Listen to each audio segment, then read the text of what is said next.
Boa noite! Aí, melhorou um pouco, né? Atravessou o mar agora. Eu gostei dessa aí do patrocínio, né? Patrocínio é bom. Duas pessoas procuraram para patrocinar. Você sabe que Jesus tinha patrocinadoras, né? Jesus, na Bíblia não fala que ele tinha patrocinadores, mas patrocinadoras ele tinha. Quem patrocinava o ministério de Jesus?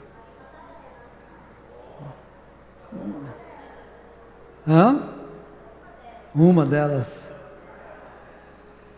E porque as pessoas hoje ficam preocupadas muito com dinheiro, né? Aí eu falo assim, Jesus precisava de dinheiro?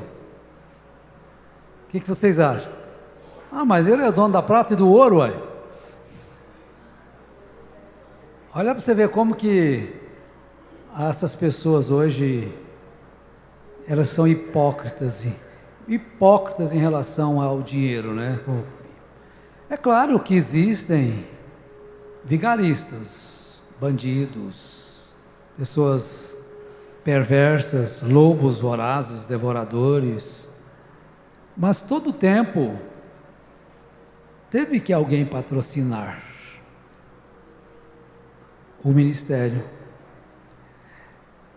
Eles hoje pregam muito contra, parece que são revoltados contra dízimos, são revoltados contra templos, ter uma igreja, com pessoas ali reunidas. Os corações devem ter muita inveja, revolta, ira. Você pode pensar, mas tem razão para isso. Não, razão pode ter, mas falta consciência, conhecimento de causa. A gente estava falando esses dias a respeito de ter conhecimento de causa. Quando nós saímos do sistema, nós não tínhamos consciência do que temos hoje. Veio ao meu coração eu falar sobre o ministério de Lucas. Você vê, Lucas escreveu um evangelho que está na Bíblia e ele não foi apóstolo de Jesus. Atos dos Apóstolos, sim. Ele acompanhou Paulo no capítulo 9, pelo menos para frente. Ele já acompanhou Paulo, ele viu os fatos. Mas o que ele fez? Ele fez uma minuciosa investigação. Quando nós saímos, pastor Fialho, nós não fizemos essa minuciosa investigação. Simplesmente, quando nós percebemos, nós já estávamos fora da mensagem, pregando a Bíblia. Mas Lucas foi minucioso, irmão Helder. Ele diz a investigar. Ok? Novinho Lucas. Então ele fez a investigação e depois ele foi o médico amado de Paulo. Acompanhou Paulo nas suas viagens. Então o irmão está nos avisando que Lucas começou ainda novo fazer as investigações. Então ele escreveu a Teófilo, Lucas e Atos. Então ele inquiriu os fatos. Ele fez isso para mostrar que não foram só aqueles que viveram, foram apóstolos de Jesus que escreveram. Ele também escreveu todos os fatos, desde o nascimento até a ressurreição de Jesus, e todo o roteiro de Paulo. Quando nós saímos, nós não fizemos, mas teve alguém que fez. Nós temos aí o irmão Wilson, do canal Desmistificando Brana, que faz esta investigação minuciosa dos fatos, jornalística. Temos o irmão Vinícius lá em Ribeirão Preto, Revelando Brana. Aí tem a irmã Ana também. São pessoas que eles foram levantados para fazer isso. Nós já iniciamos soltando bomba. O Collins também fez. E estão fazendo até hoje. Então tivemos aí esta última live com o irmão lá do Canadá, Charles Paiser, muito profunda, uma investigação profundíssima dos fatos, procurando provas em todos os lugares onde possa ver se tem alguma prova de que aquilo realmente aconteceu. Está no livro que ele já fez, está no PDF, né? Tá lá? Sai dela, meu povo. Então vejam bem, eles fizeram esse trabalho que nós não fizemos, mas unidos, nós não estamos chateados porque eles fizeram e não foram nós que fizemos. Estamos agradecidos a Deus que levantou pessoas que conviveram, viveram os fatos para nos trazer se aquilo é correto ou não. Isso nos dá o quê? Mais segurança. Isso nos traz mais confiança de que naquilo que é verdadeiro nós estamos. Nós estamos. Então, essa questão aí que as pessoas brigam de contribuição, de dízimo, Melquisedeque, para que queria fazer com o dízimo de Abraão? As pessoas, eles estão rompendo uma barreira, limites da Bíblia, para combater algo que eles não sabem nem por que combatem. Querem ser combatentes contra a verdade. O senhor sabe, alguém sabe dizer por que Melquisedeque ia fazer com o dízimo de Abraão? Alguém tem notícia? Porque a igreja tem o que fazer com o dízimo. A igreja tem. Sabe o que fazer, mas Melquisedeque recebeu. Podia ter dito, não, Abraão, dá isso aí para os... A Bíblia não fala que ele recusou. Dízimo de Jacó. Dízimo de Jacó também devia ser bem gordo, né? Porque Jacó deixou Labão bem pobre. Mas quem não foi Jacó, não, foi o anjo, né? O anjo que ensinou e pronto, acabou, vai contender com Deus. As pessoas querem contender com Deus hoje, meus irmãos. Teve ele está contendendo com Deus, porque Deus usou uma jumenta para falar com Balão. Jesus disse que ele pode usar até as pedras. Se escalarem, as pedras clamarão. Ele pode levantar uma pedra aí, uma montanha, e abrir uma boca na montanha e gritar aí. Aí se ele é criador, pode fazer o que quiser. Como pode o barro querer contender com o oleiro? É tempo de surgir, já surgiu isso há muito tempo, só que hoje está mais aflorado, né? É o senhor falando hoje, pastor Júnior, a respeito de qual o tempo mais difícil, foi a pandemia ou a revolução, o golpe militar? É o golpe militar para quem morou no interior de Goiás, no interior do Tocantins, para lá, até tempo era Tocantins, né, no interior de Goiás, tudo, nem sentiu nada,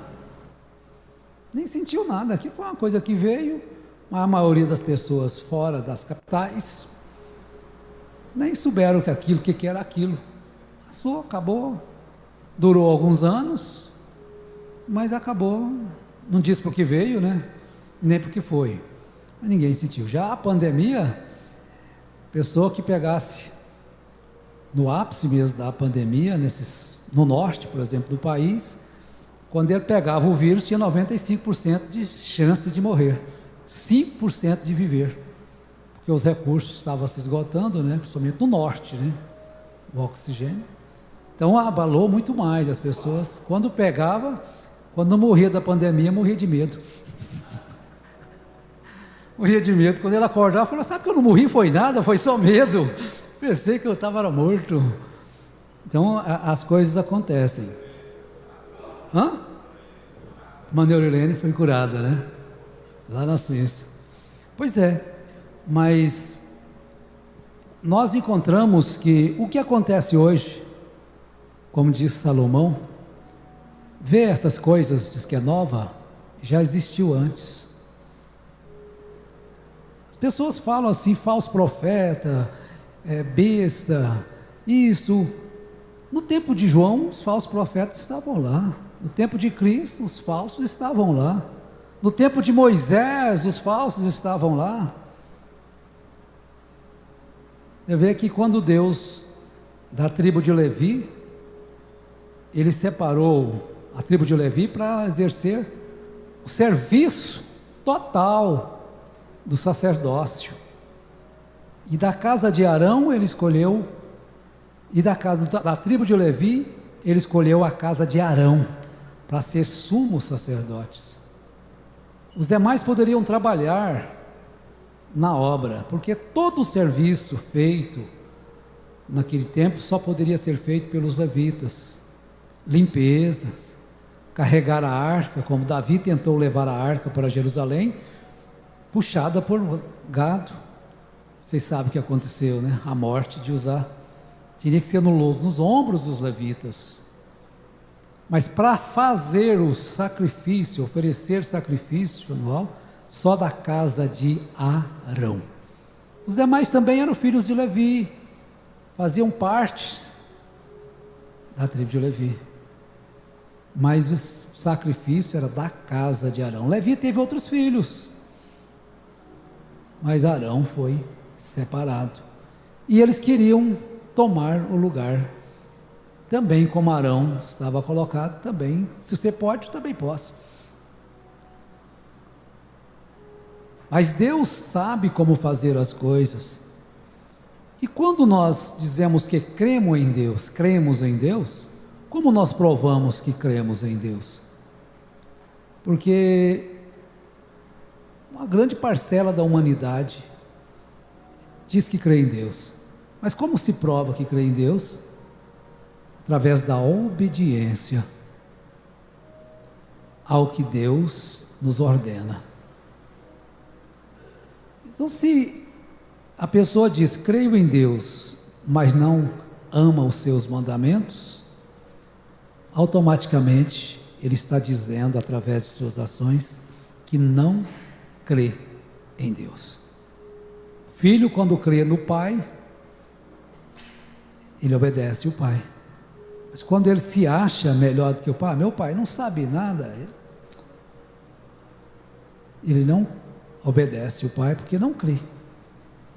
Mas nós queremos falar um pouquinho hoje sobre, eu ouvi um rapaz falando sobre igrejas quebradas. Igrejas podem quebrar, mas tem uma que não quebra. O diabo até tenta. Jesus disse que as portas do inferno não prevalecem contra a sua igreja. Sobre a revelação, ele disse a Pedro, eu levantarei a minha igreja, sobre esta rocha levantarei a minha igreja, e as portas do inferno não prevalecerão contra ela. A única que as portas do inferno não prevalecem. A única, as demais, as portas do inferno prevalecem. Nós encontramos que Jesus disse em Mateus 16, verso 18, essa afirmação foi feita em Mateus, verso 18. Quando Pedro deu aquela resposta que Jesus queria ouvir. Ele fez a pergunta, duas perguntas. A primeira, ele perguntou para eles o que diziam o povo. Vocês andam aí nas ruas, na cidade, o que é que o povo dizem que eu sou? Então Jesus estava interessado em saber a opinião do povo. Você quer saber a minha opinião? Você quer saber? Eu quero saber a do povo. Eu não quero saber de nada.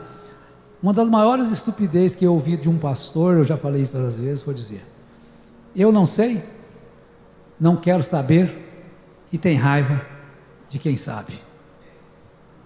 A opinião mais ignorante que a pessoa pode dizer.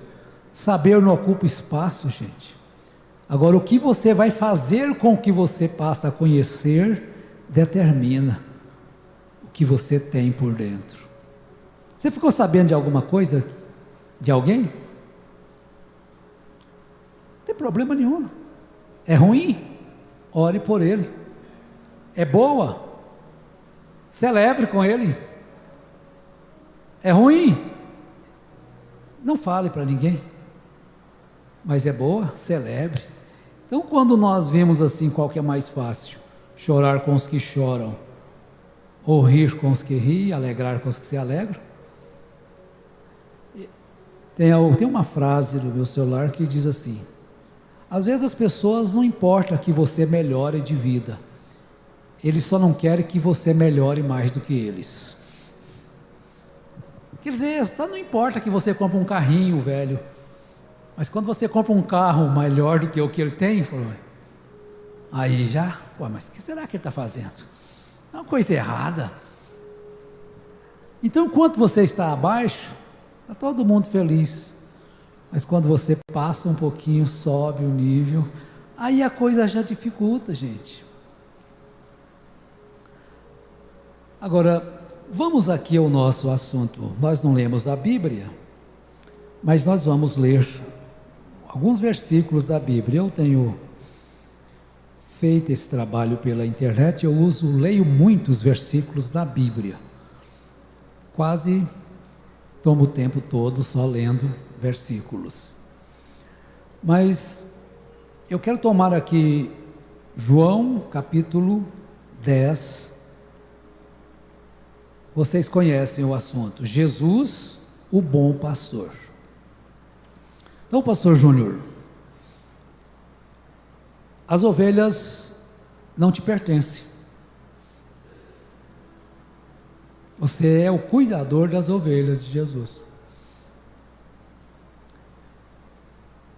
Em Atos dos Apóstolos, capítulo 20, verso 28, Paulo instruiu os bispos a cuidar do rebanho de Deus, que ele resgatou com seu próprio sangue. Então, nenhuma ovelha custou o sangue do pastor Júnior. Tem alguém aqui que custou o sangue do pastor Júnior? Nenhuma ovelha. Todas pertencem a quem? A Jesus. Então, essa história de que pastor é o marido espiritual da igreja, está chamando Jesus de quê?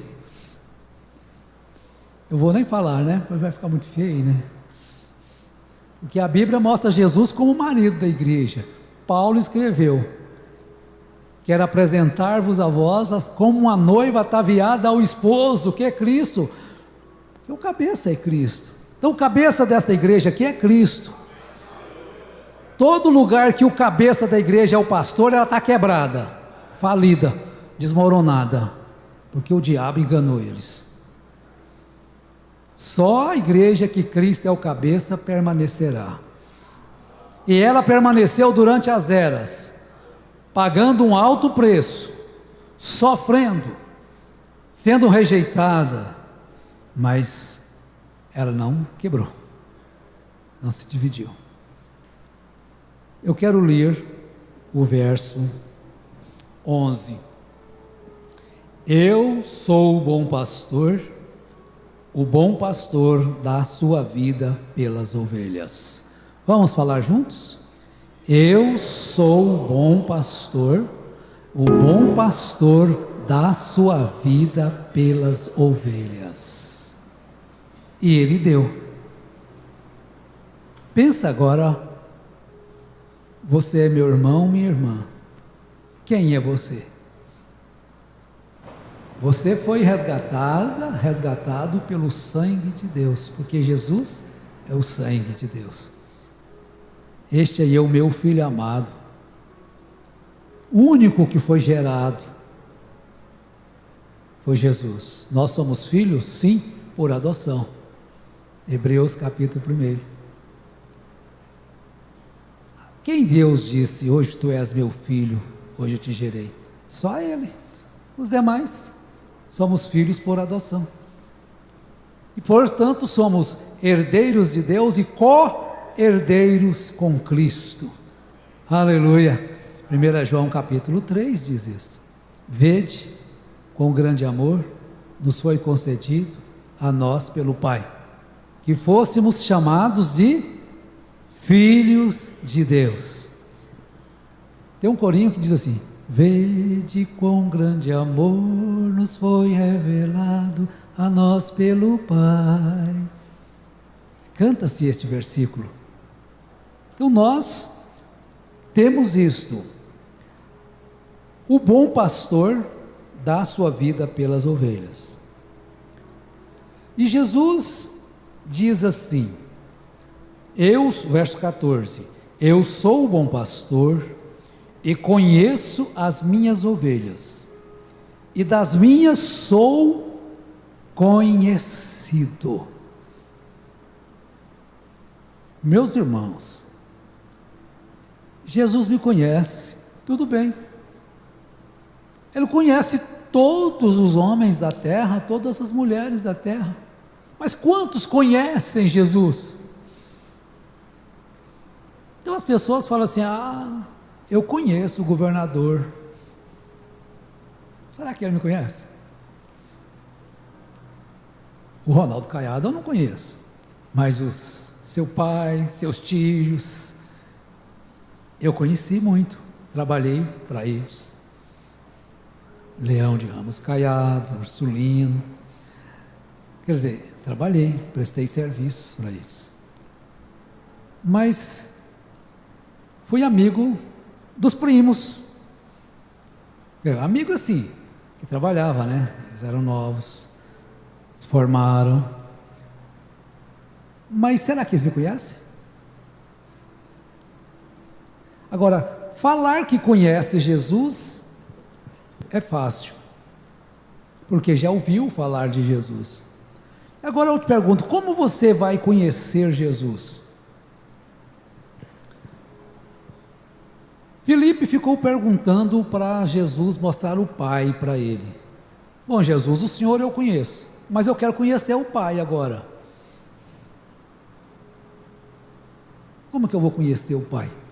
Jesus olhou para ele: olha, Filipe, tem tanto tempo que eu estou convosco. Esse é João 14, né? Quem vê a mim, vê o Pai.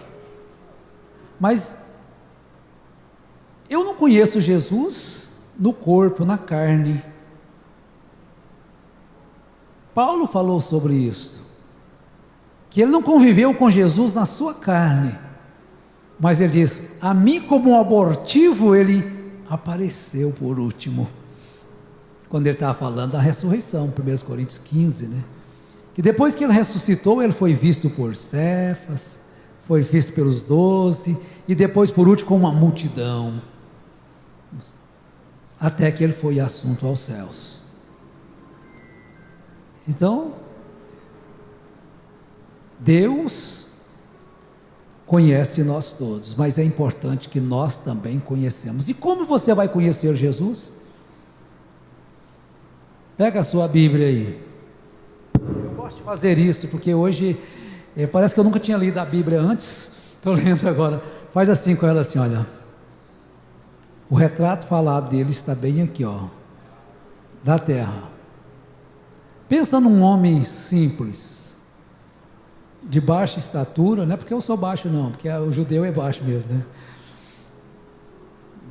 Pensando que eu pareço com ele assim, no físico eu não pareço não.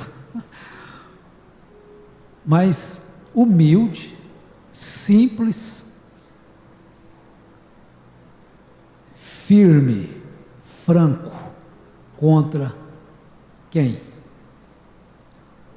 Porque a pessoa ficar forte contra alguém mais fraco do que ele, não é difícil não, gente. Se achar uma pessoa mais fraca que você, a pessoa dificilmente vai se colocar no lugar dela, até menor do que ela. Mas quando encontra um guarda ali, seu guarda, aí fica mansinho. Mas qual que é a grandeza de Deus? Qual que é a maior grandeza de Deus? É a singeleza e a humildade. Então o Feliciano canta: quero parecer com Cristo, de coração, de coração. Às vezes a pessoa quer parecer com Cristo para chegar ali e mandar multiplicar os pães. Ah, se eu fosse igual Jesus, chegava aqui, multiplicava os pães e fazia isso. É o sonho de grandeza. Mas parecer com Cristo, e quando chegou diante do pobre infeliz, ele se coloca à mesma altura dele. Dá-lhe a mão, vem comigo. Vem Pedro, vem comigo. Vem André, vem comigo. Vem Felipe, vem comigo. Quer parecer, quer conhecer de Cristo?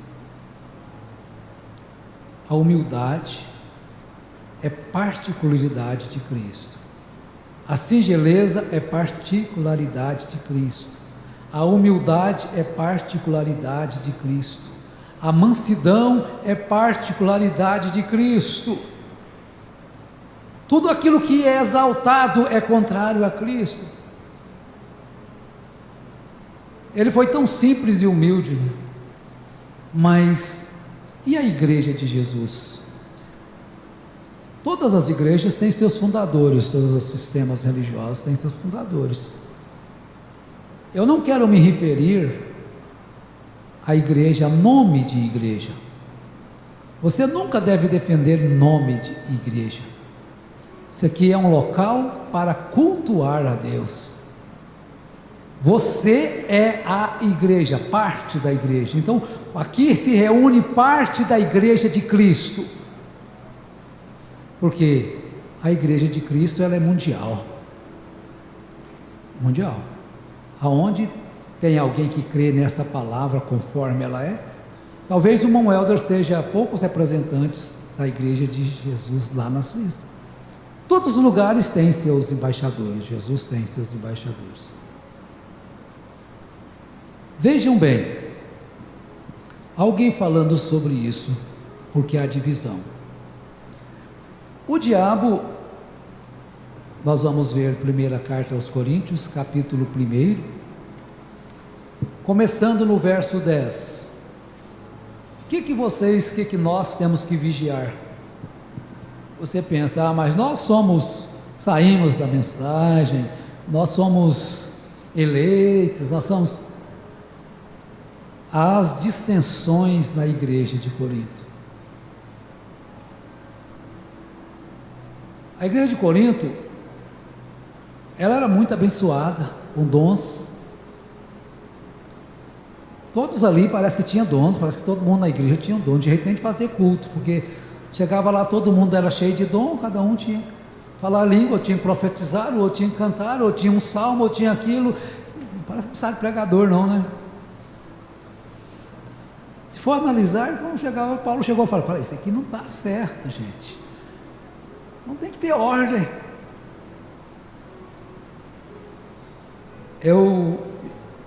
De vez em quando, eu frequento uma reunião de rodas assim de terapia, e alguém lá tem umas coisas assim de celebrar aquilo que você aprendeu.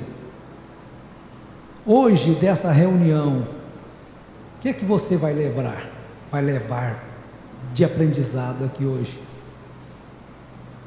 Você vai pensar numa coisa, o que é que eu vou levar deste culto para a minha vida? Você tem que levar alguma coisa. Aí quando vai passando de um para um, quem quer falar, não é obrigado todos falarem. Aí eu pensei, o que eu vou levar? O que eu aprendi aqui e vou levar? Eu aprendi que a liberdade sem regras é como uma comida sem tempero. Não tem graça. Então o que o mundo pensa de liberdade? O que você pensa de liberdade? É fazer o que quer? O que você imagina? Sem regras? Você se tornou um animal irracional. Todas as pessoas que querem viver sem regras se tornam um animal irracional. O que diferencia-nos do irracional é a racionalidade. Você já pensou se uma onça raciocinasse? Coitado dos caçadores, hein? O raciocínio que Deus deu a nós, isso é divino. Abaixo de Deus, só um ser na terra raciocina. Levanta o seu dedo. Você raciocina. Então você é criado à imagem, semelhança de Deus. Olha o que você é. E é justamente aí que os homens querem viver e pensar que a igreja de Deus não tem regras. Mesmo no Éden tinha regra. Por que que o pecado entrou no mundo? Porque quebrou uma regra.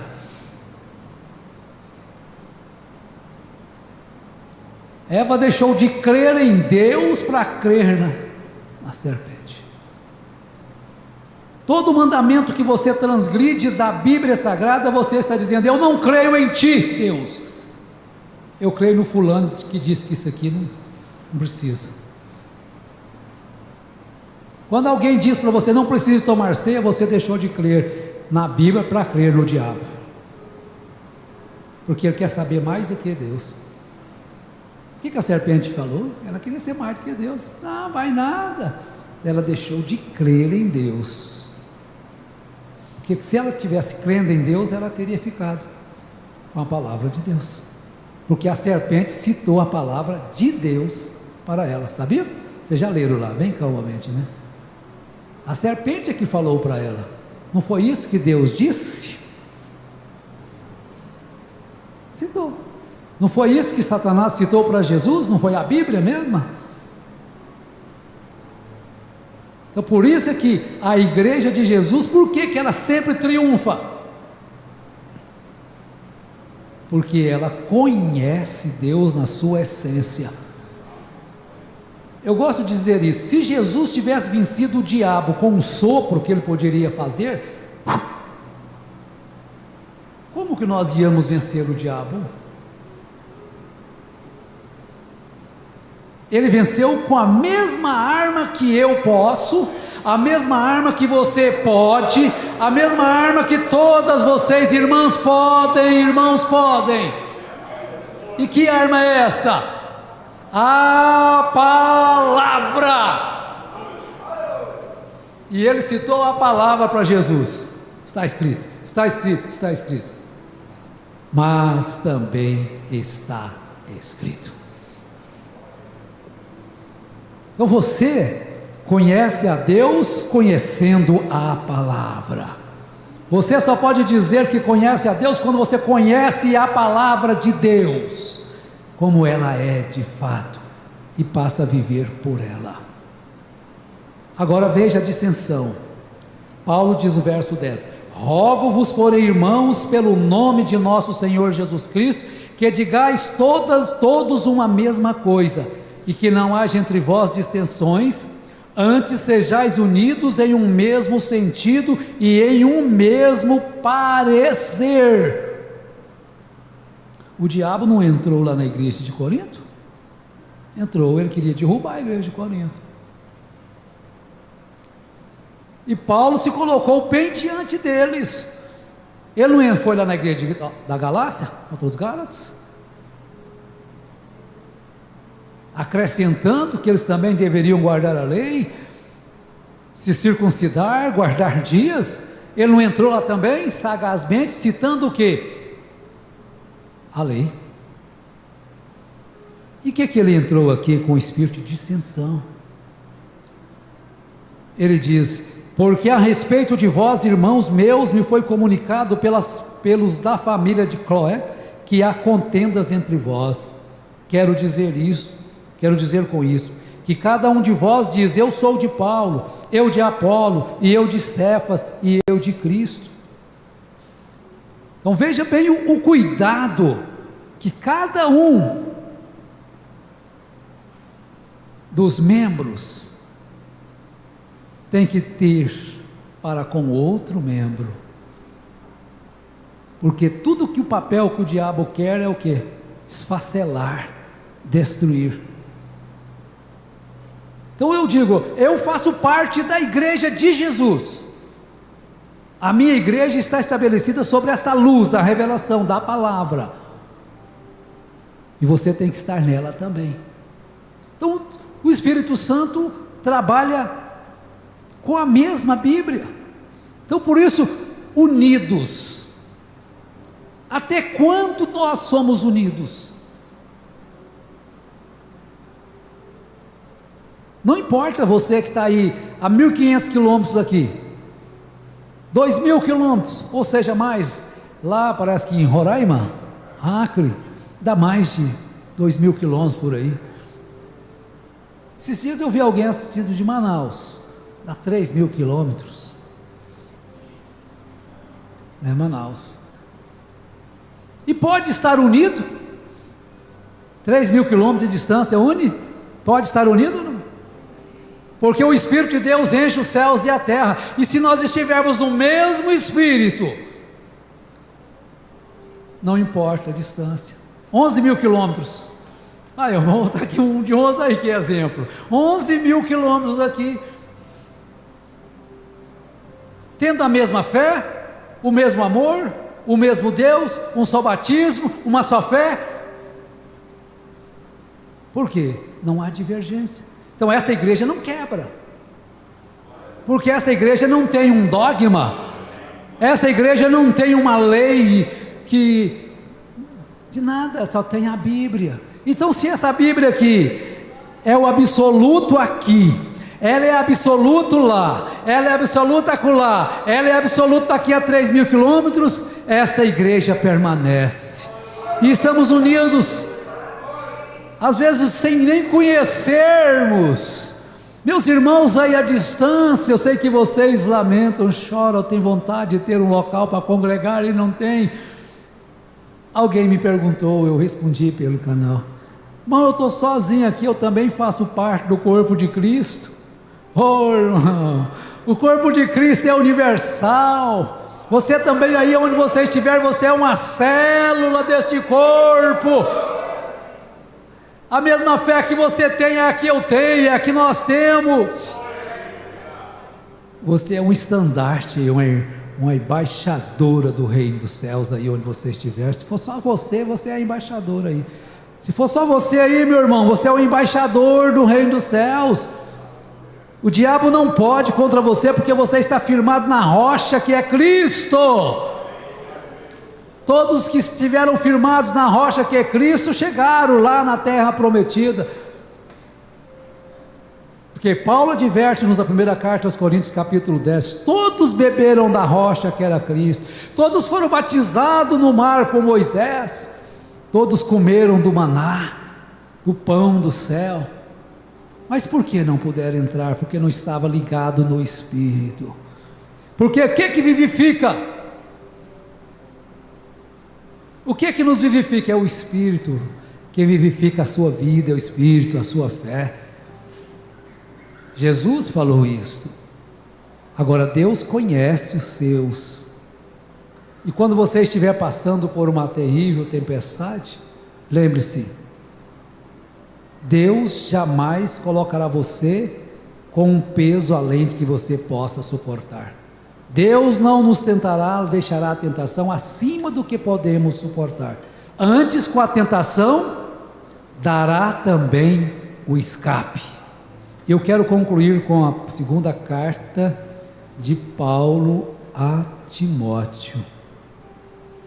Deixa eu ver se eu acho aqui, é capítulo 2. Segunda carta a Timóteo. Deus conhece os seus, que Deus conhece a mim, Deus conhece vocês, e você sabe que Ele te conhece, porque você tem prazer. Onde é a sua maior fonte de prazer? Você não precisa me falar não, isso é com você. O salmista no Salmo 1, ele expressou qual que era a sua fonte maior de prazer. Aí você pensa, mas Deus não quer que eu faça nada. Vira uma coroinha, um coroinha só. Não. Deus tem prazer quando nós nos divertimos, nos alegramos. Paulo falou sobre aqueles que ficam bisbilhotando a vida para ver a nossa liberdade em Cristo, né? Se nós vamos, o que estão fazendo? Vamos bisbilhotar, vamos colocar um detetive. Ixi, eu fui lá e eles fazem assim, eles fazem aquilo, ele faz aquilo. Não tem problema. Isso não derrubará ninguém. Enquanto você olhar para o seu irmão, para a sua irmã, com o amor de Deus dentro do seu coração, você compreenderá a dificuldade dele, você sorrirá com ele, vai se alegrar com ele na sua alegria, e vai chorar com ele na sua tristeza, sem hipocrisia. Não é só para as pessoas verem que você chorou, e nem só para as pessoas verem que você se alegrou porque ele comprou uma casa de 500 mil reais, de 1 milhão. Você vai dar glória a Deus de coração, porque as coisas verdadeiras, perfeitas, reais, como as coisas que matam, que estragam, procedem do coração, as coisas que edificam também procedem do coração. Foi isso que Jesus disse? O homem bom, do seu bom tesouro do seu coração, tira coisas boas. O outro também tira do coração, só que coisas ruins. Então tudo procede do nosso coração. Eu não encontrei aqui o versículo, acho que é 2 Timóteo capítulo 2, que Deus conhece os seus, 19, no verso 19 está aqui. Todavia o fundamento de Deus fica firme, tendo este selo: o Senhor conhece os que são seus, e qualquer que profere o nome de Cristo, aparte-se da iniquidade. Então, se Deus me conhece, e acaba que, qual que está certo? Calvino ou Armínio? Todos os dois estão certos, porque aquele que perseverar será salvo. E quem é que vai perseverar? E quem é que vai perseverar? É justamente aqueles que foram salvos, eleitos, chamados desde antes da fundação do mundo. Os demais começarão, irão até certo lugar, andaram 20 quilômetros no deserto, andaram 15, andaram 10, teve uns que andaram só 5, vamos voltar para o Egito. Mas aqueles que estavam predestinados para entrar na Canaã, estes perseveraram. Então a Bíblia se cumpre nos dois lados. Mas os eleitos vão perseverar. Deus não é um tonto que colocou o nome de algum no livro da vida sabendo que ele não ia perseverar, não. Ele já sabia que ele ia perseverar, ué. Afinal de contas, fizeram a inteligência artificial aí. Agora Deus é a ciência infinita, conhece o fim antes do princípio iniciar. Como que é? Alguém pode tapeá-lo? Então Deus conhece os seus. Então, meu irmão, você não está só. Aí fora do Brasil, no Brasil, esse país continental, né?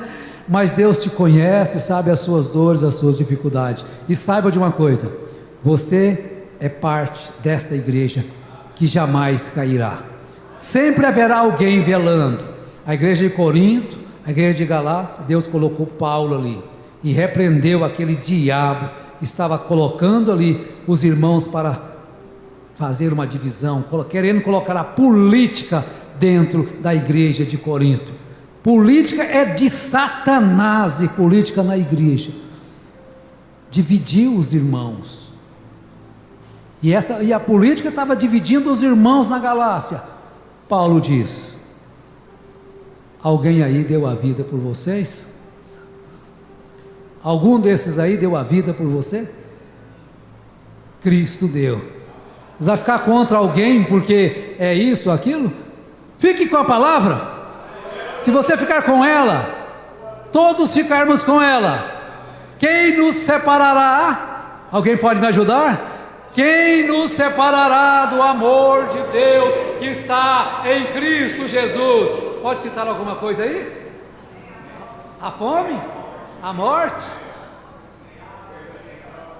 Nem coisa nessa vida, nem na outra vida, nada nem nessa vida, nem no porvir poderá nos separar, porque nós estamos firmados, não no que alguém falou, não no que alguém inventou, não no que alguém viu. Obedeça a voz do anjo. A Bíblia manda obedecer a palavra. Então, se alguém pregou a mensagem para você, obedeça a voz do anjo. Que anjo é esse? Paulo falou assim: se vier um anjo do céu pregando outra coisa além da palavra, expulsa, porque seja anátema. E o anjo veio a mim, vem nada. Fique com isso, e você jamais tropeçará, jamais cairá.